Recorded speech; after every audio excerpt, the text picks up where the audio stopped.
역사하는 믿음이 무엇인가 하고 우리가 이것을 오늘 같이 나누고 기억하면 좋겠습니다. 바울은 계속 갈라디아 교회 성도들에게 할례나 무할례에 대해서 이야기하고 있고, 그리고 율법이나 행함이 아닌 은혜와 믿음으로 구원을 받는다는 것을 끊임없이 강조를 하고 있는 거예요. 이것은 왜 이렇게 계속 똑같은 말을 반복하고 있는 것이에요? 계속 이야기를 해도 바뀌지가 않으니까 그런 거예요. 우리가 우리의 고정관념과 우리의 그 경험이라는 것은 한순간에 한 번의 예배로 아니면 한 번의 설교로 쉽게 바뀌는 것이 아닙니다. 그래서 계속해서 듣고 계속 생각하고 계속 두드려야지 변화가 되는 거예요. 바울은 화를 내거나 포기하거나 그들에 대해서 부딪히는 것이 아니라 계속 권면하고 설득함으로써 그들이 변화될 수 있게 지금 이야기하고 있는 것입니다.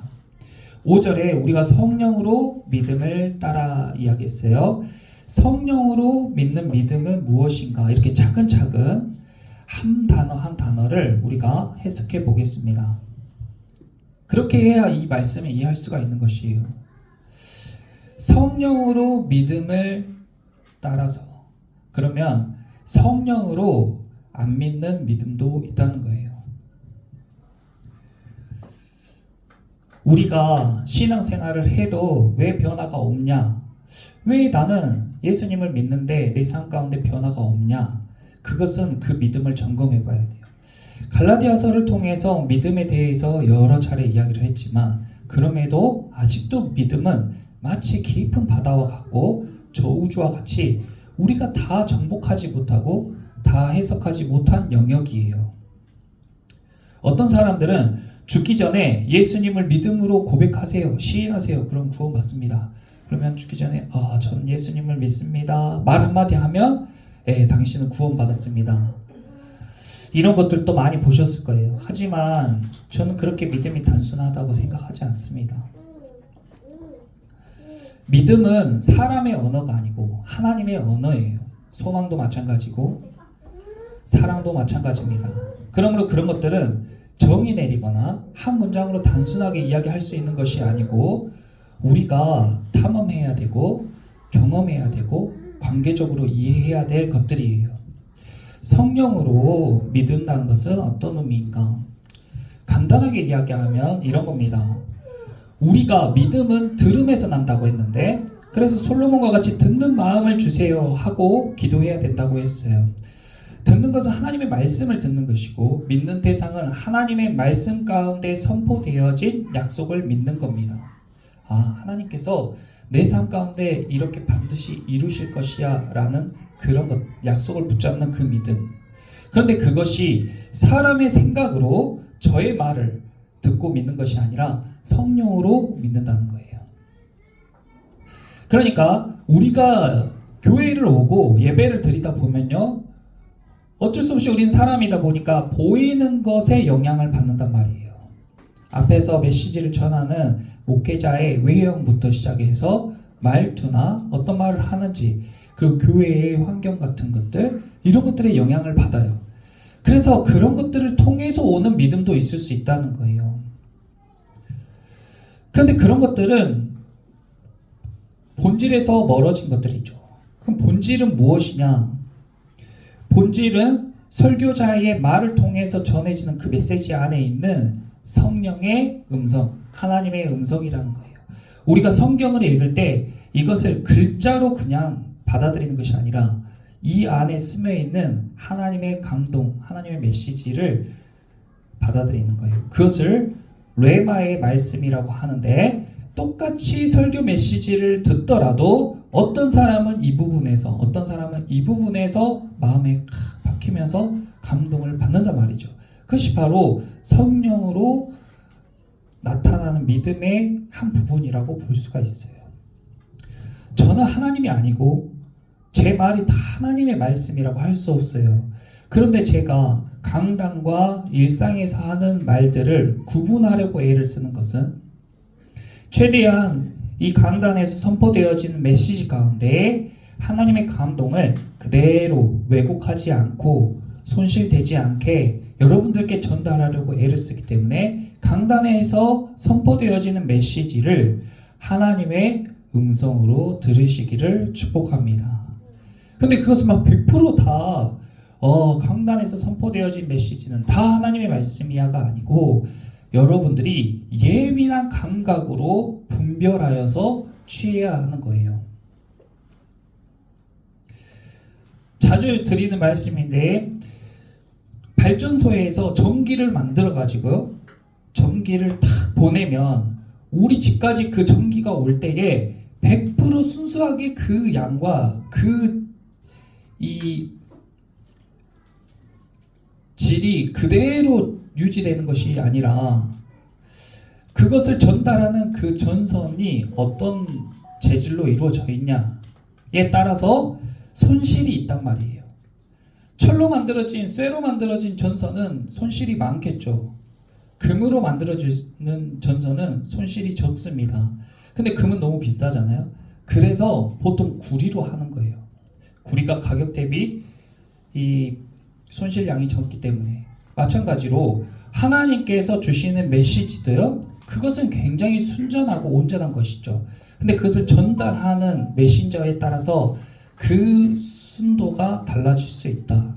그러니까 거기에서 저의 생각과 하나님의 음성, 하나님의 메시지가 이제 이렇게 섞이잖아요. 그걸 분별하고 취하는 것은 성도들의 몫이라는 거죠. 그래서 영적으로 민감하고 영적으로 반응하는 그런 예민한 감각이 있어야 하나님의 음성을 캐치를 할 수가 있는 것입니다. 그렇지 않고 어린아이와 같은 신앙을 가진 사람들은요, 눈에 보이는 것과 외적인 것에 치중하다가 하나님의 음성을 놓쳐버려요. 아, 오늘 목사님 메시지가 좋네? 잘하네? 아니면 오늘 찬양이 어땠네? 아니면 왜 이렇게 이 환경이 이렇네? 이런 외적인 거나 눈에 보이는 것에 치중하거나 육적인 것들에 치중하다 보면 영적인 것들을 놓쳐버린다고요. 그래서 갈라디아 성도들은요, 한 예로, 자, 갈라디아서 4장 봐보세요. 갈라디아서 4장 14절 함께 읽어보겠습니다. 갈라디아서 4장 14절 시작. 너희를 시험하는 것이 내 육체에 있으되 이것을 너희가 업신여기지도 아니하며 버리지도 아니하고 오직 나를 하나님의 천사와 같이 또는 그리스도 예수와 같이 영접하였도다 하고 15절에 너희의 복이 지금 어디 있냐. 이 말은 갈라디아 성도들이요, 바울이 몰골이 초췌하고 말하는 것이 더듬이고 형편없고 그럼에도 불구하고 그런 것들이 처음에는 아무 걸림이 안 됐다는 거예요. 너희를 시험하는 것이 내 육체에 있었지만 눈에 보이는 육체에, 메신저의 육체에 성도들을 시험하는 것이 있었다고요. 옷 입는 것이 형편없고 말하는 것이 형편없었어요. 근데 그런 게 걸림이 되지 않았어요. 왜요? 성령으로 충만하니까요. 영적인 감각이 뛰어났기 때문에 영적으로 그것을 취하니까 그런 게 걸림이 안 돼요. 교회의 외형이 어떻든지 메신저의 모습이 어떻든지. 그런데 성령을 소멸해버리고 바울 사도가 다른 교회로 떠난 이후에 다른 복음을 취하고 성도들의 초점이 다른 곳으로 맞춰지고 가짜 믿음으로 믿음이 세워졌을 때에 성령이 소멸되면서 이제 눈에 보이는 것과 육적인 것에 치우치기 시작하는 거예요. 사람들의 풍문, 소문, 눈에 보이는 것들, 외형적인 것들. 그러다 보니까 이제 바울이 원수같이 되어버린 거죠. 15절에 너희의 복이 지금 어디 있냐 이렇게 이야기했어요. 항상 성도들은 스스로 그런 것들을 점검하고 발수할 수 있어야 됩니다. 그래서 5장 5절에 우리가 성령으로 믿음을 따라 하고 다시 처음부터 리빌딩 하는 거예요. 야, 믿음이 어디서부터 출발해야 돼? 성령으로 출발해야 돼. 예배 드릴 때 영과 진리로 예배한다는 것은 성령으로 예배한다는 의미입니다. 여러분들이 예배 가운데, 메시지 가운데, 또 일상에서 말씀을 읽을 때에 성령의 감동으로 믿음을 따라가시기를 축복합니다. 그런 것들에 예민해야 돼요. 그리고 우리가 예배 후에 나누는 나눔에서는 성령님이 나에게 어떤 감동을 주셨는지 나누는 거예요. 하나님께서 나에게 하신 말씀, 나의 레마의 말씀이 어떤 것인지 나누는 거예요. 그러니까 집중하고 예민하게 반응하는 것이 좋죠. 쉬운 건 아니지만 노력해야 됩니다. 그 다음 성령으로 믿음을 따라서 의의 소망을 기다린다. 이 두 번째예요. 처음에는 우리가 믿음을 가질 때 성령으로 믿는 믿음을 가져야 돼요. 그리고 그 다음은 뭐냐? 의의 소망을 기다리는 거예요. 의라는 것은 옳을 의자잖아요. 올바름, 정의로움. 그러니까 혼란스러운 것을 질서 있게 바꾸고 잘못된 것을 바르게 바꾸고 나쁜 것을 선하게 바꾸는 것이 의예요. 하나님의 의. 근데 이 의의 소망이라는 것은 무엇인가?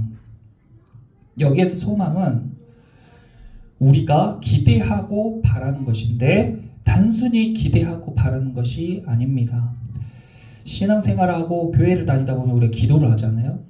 어떤 걸 기도해요? 우리가 기대하고 바라는 것을 기도해요. 그러니까 너희가 믿고 구하는 것은 무엇이든 다 받으리라 말씀하셨기 때문에 우리가 기대하고 바라는 것을 다 기도하는 것은 잘못되거나 나쁜 행동은 아닙니다.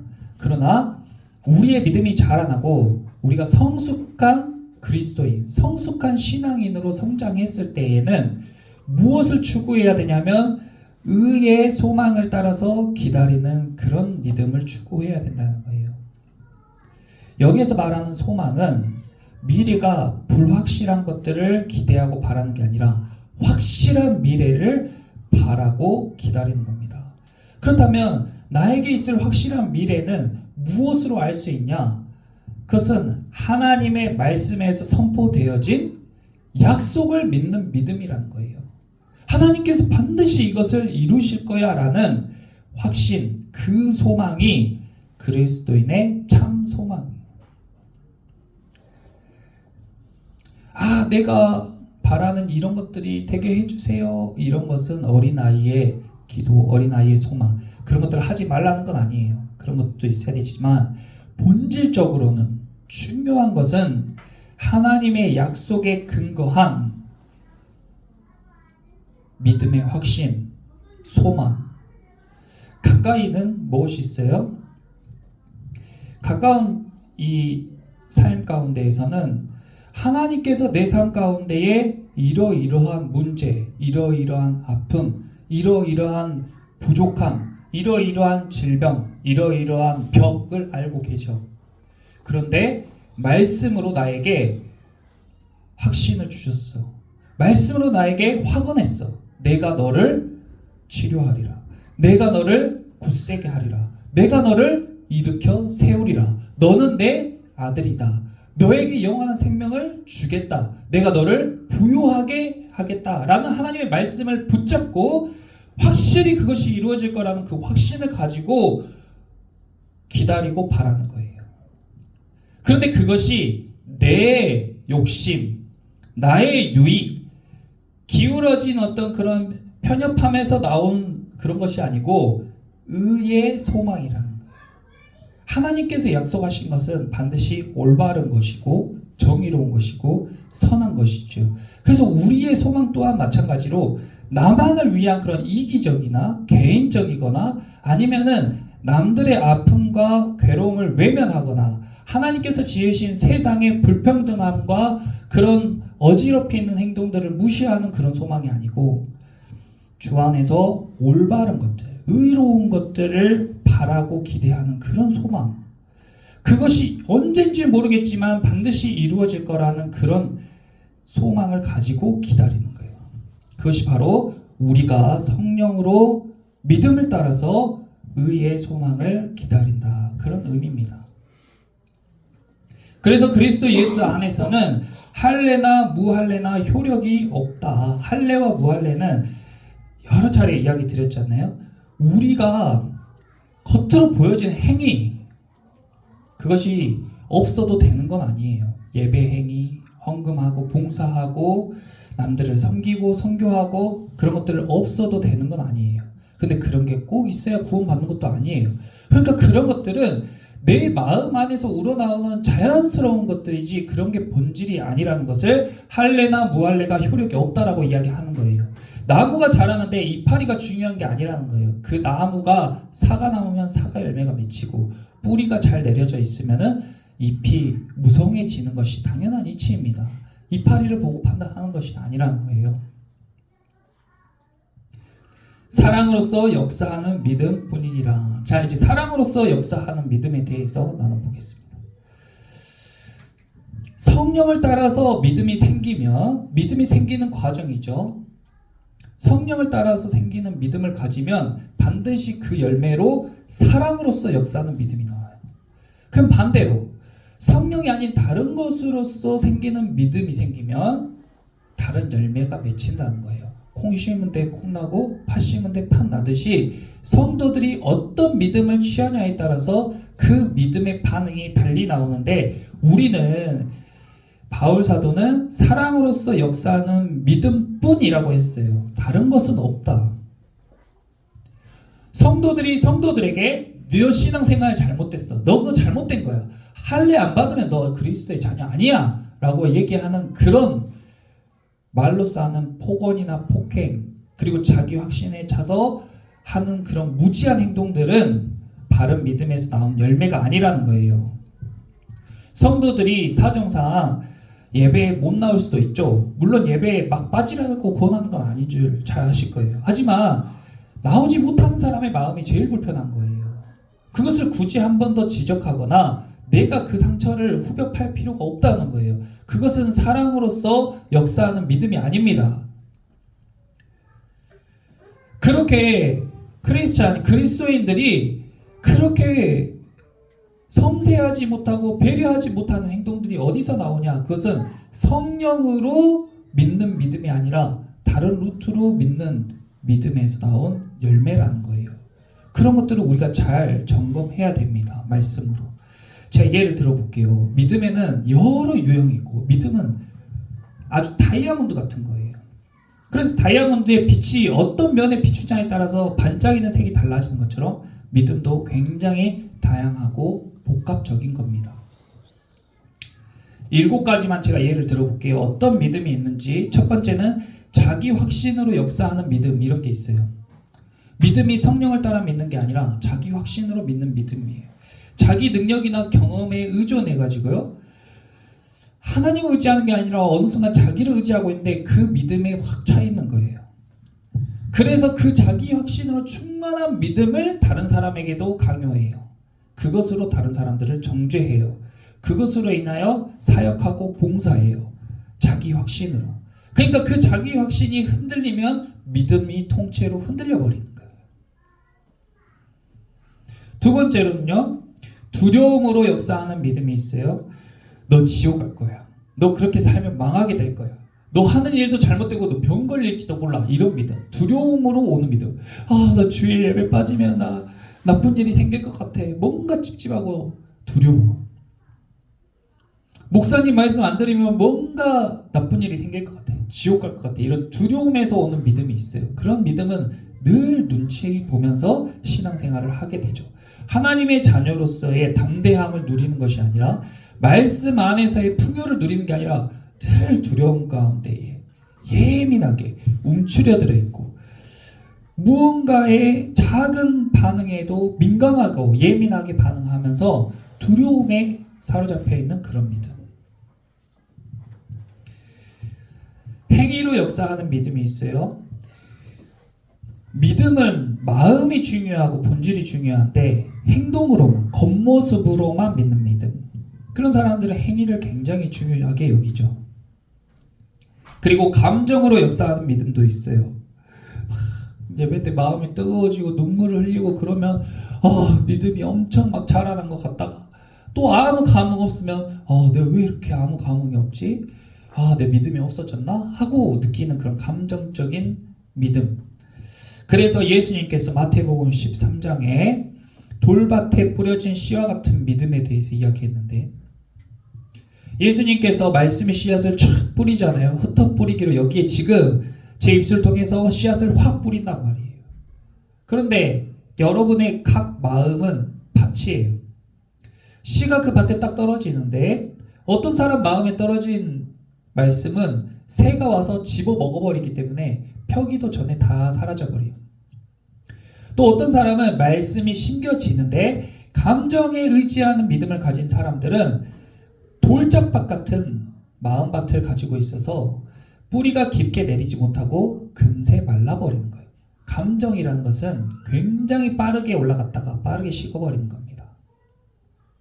그러니까 이성적이지 못하고 감정에만 충실한 신앙생활을 하는 사람들은 기복이 심하고 뭔가 업다운이 굉장히 심한 거예요. 그리고 가시와 엉겅퀴가 있는 밭들은 뿌리는 내리는데 줄기와 잎사귀가 자라질 못해요. 가시와 엉겅퀴에 이렇게 쌓여가지고 세상에 대한 염려나 근심들, 뭔가 신앙생활에 도전하고 뛰어들고 싶은데 다른 것들, 나를 붙잡는 다른 문제들 때문에 계속 제자리 걸음하는 그런 사람들. 근데 좋은 밭에 뿌려진 말씀의 씨앗은 깊게 뿌리 내리고 30배, 60배, 100배의 결실을 맺게 된다. 어떤 결실을 맺어요? 사랑으로서 역사하는 믿음으로 결실을 맺는 거예요. 이기심으로 역사하는 믿음이 있어요. 자기 욕망, 자기가 갖고 싶은 것들을 막 갖기 위한 믿음. 그러니까 완전 자기 체면과 같은 거죠. 내가 너무 갖고 싶은 게 있는데 그걸 갖기 위해서 막 지극정성으로 기도도 하고 예배도 드리고 자기가 생각한 때와 자기가 생각한 수준까지 계속 하다가 거기에 그 결과가 나타나지 않으면 하나님이 없다라고 돌변해버리는 그런 믿음. 자기 지성에 의지하고 자기의 정욕대로 믿는 믿음들이 있습니다. 계속 있는 거예요. 마지막으로 허영심으로 역사하는 믿음이 있어요. 다른 사람에게 경건해 보이기 위해서 외적으로 신앙생활을 하는 사람들. 마태복음 6장 1절에 너희는 사람에게 보이려고 너희의 의를 행하지 말라 이렇게 이야기했어요. 다 우리에게 해당되는 이야기들입니다. 그것이 많고 적음의 차이일 뿐이에요. 이런 것들은 빨리빨리 가지치기를 해야 돼요. 갈라디아서 5장 12절 같이 보겠습니다. 한번 읽어봅니다. 시작. 너희를 어지럽게 하는 자들은 스스로 베어버리기를 원하노라. 내 안에 피어나는 이런 것들을 스스로 착착 잘라내 버려야 돼요. 이것이 성령으로 역사하는 믿음이구나. 성령을 따라서 나에게 주어진 믿음이구나 라고 분별될 것이 아니라면 이것이 나의 확신으로 역사하는 믿음이구나. 이것이 두려움 때문에 생긴 믿음이구나. 측측 바로바로 제거해야 돼요. 마치 나무가 자라날 때 안 좋은 줄기 가지 툭툭 빨리 자라야 잘라내야 다른 나무들도 잘 자랄 수 있는 것처럼 병든 줄기와 잎사귀들을 방치해두면요 그것이 다 퍼져가지고 결국 그 나무가 죽게 돼버려요. 여러분들이 신앙생활할 때에 내가 잘하고 있는 것 같다가도 슬럼프가 오고 어떤 사람들은 신앙을 잃어버리는 이유는 이런 것들을 사전에 체크하고 잘라내지 못하고 내버려뒀기 때문이에요. 말씀을 통해서 계속 자기의 삶과 신앙을 비춰보고 점검해가지고 믿음의 장성한 분량에 가기까지 계속 우리는 날로 새로워져야 돼요. 내가 이미 하나님을 다 안다, 예수님을 다 안다라고 생각하는 그 순간부터 그 사람은 앞으로 왜곡되거나 신앙이 흔들리거나 넘어지게 될 확률만 높아질 뿐입니다. 우리는 계속 겸손함으로 나의 무지함을 그리고 나의 연약함을 인정하고 하나님께 구함으로 나아가야 돼요. 그래서 바울 사도는 사랑으로서 역사하는 믿음뿐이라고 이야기했습니다. 믿음이라는 것은 근본적으로 그 본질이 나의 능력이나 나의 노력으로 얻을 수가 없는 거예요. 이것을 기억하는 것이 굉장히 중요해요. 그러면 믿음은 뭐예요? 믿음은 하나님께서 우리에게 주시는 선물입니다. 선물이에요. 그것을 잘 기억해야 돼요. 믿음이라는 것은 내가 교회에 잘 나가고 내가 주일 예배를 잘 출석하고 내가 기도를 열심히 하고 예물을 많이 드려서 내 힘으로 얻은 것이 아니라 나에게 믿음이 있다면 그것은 반드시 하나님께서 우리에게 주신 선물입니다. 여러분에게 믿음이 있다면 그것은 하나님께서 여러분들을 사랑하심으로 주신 선물이라는 거예요. 거기서부터 출발해야 돼요. 그래야 다른 길로 빠지지 않는 거예요. 믿음은 선물입니다. 믿음은 정말 간단치 않은 거예요. 하나님의 은혜로 주어지는 것이죠. 그리고 말씀을 들어야 생기는 것이고, 말씀 안에서 영적으로 민감한 사람이 하나님의 음성이 지금 나에게 무엇이라고 이야기하고 있는지 캐치하는 것이, 그리고 성령의 역사로 자라나는 거예요. 우리 삶 가운데 이루어지는 많은 일들이 예수님께서 지금도 살아계셔서 우리 삶 가운데 역사하시고, 성령께서 우리의 믿음을 자라나게 하시고 삶 가운데 역사하시면서 우리를 깨닫게 하여 주시는 겁니다. 그리고 믿음이라는 것은 순종과 인내를 요구해요. 기다리라고 했잖아요. 성령으로 믿음을 따라서 의의 소망을 기다리라고요. 내가 생각하는 때에 내가 원하는 것이 안 이루어졌다 해도 하나님께서 약속하신 것을 확실하게 이루실 거라는 그 믿음을 가지고 기다리는 거예요. 먼 미래는 뭐예요? 가까운 미래일 수도 있지만 우리에게 가장 궁극적인 소망은 우리를 구원하실 예수님께서 이 땅에 다시 오실 것이라는 확신을 가지고 믿는 믿음이 그 소망이에요. 그것이 재림 소망입니다. 그리고 믿음은 영적인 전쟁이에요. 우리는 끊임없이 그리스도인이라는 것은, 그리스도인의 정체성은 눈에 보이는 것이 아니라 보이지 않는 것을 볼 수 있게 되는 능력. 눈에 보이는 것의 가치를 많이 두는 게 아니라 눈에 보이지 않는 것들에 더 많은 가치를 두는 것. 내가 딛고 있는 땅에 속한 사람이 아니라 내가 보이지 않는 하늘에 속한 사람으로 살아가는 것이 그리스도인의 정체성이에요. 그러면서 우리는 눈에 보이지 않는 그런 끊임없는 영적 전쟁 가운데 노출되어 있는데, 그런 것들을 눈에 보이는 것으로 판단하는 게 아니라 눈에 보이지 않는 어둠, 눈에 보이지 않는 그늘, 눈에 보이지 않는 상황들이 늘 나를 시험하고 유혹하고 넘어뜨리기 위해 찾아오지만은 그런 것들과 씨름하면서, 계속 씨름하면서 나아가는 것입니다. 그러면서 하나님의 약속을 신뢰하며 기다리는 것, 이것이 그리스도인의 정체성이고 참된 믿음을 가진 성도들의 모습인 줄 믿습니다. 그래서 우리는 가짜 믿음, 다른 복음, 갈라디아 성도들이 넘어질 뻔했다, 갈라디아 성도들이 방황했던 그런 모습이 아니라 데살로니가 성도들처럼 믿음으로 인내하고 확신한 소망 가운데 거하면서 사랑으로 이렇게 행하는 그런 우리의 삶, 그리고 우리의 가정, 그리고 우리 교회가 되기를 예수님의 이름으로 기도하고 소망합니다. 그렇게 우리 삶을 잘 믿음 가운데, 사랑으로 역사하는 믿음 가운데 잘 세워가시기를 예수님의 이름으로 축복합니다. 기도하겠습니다.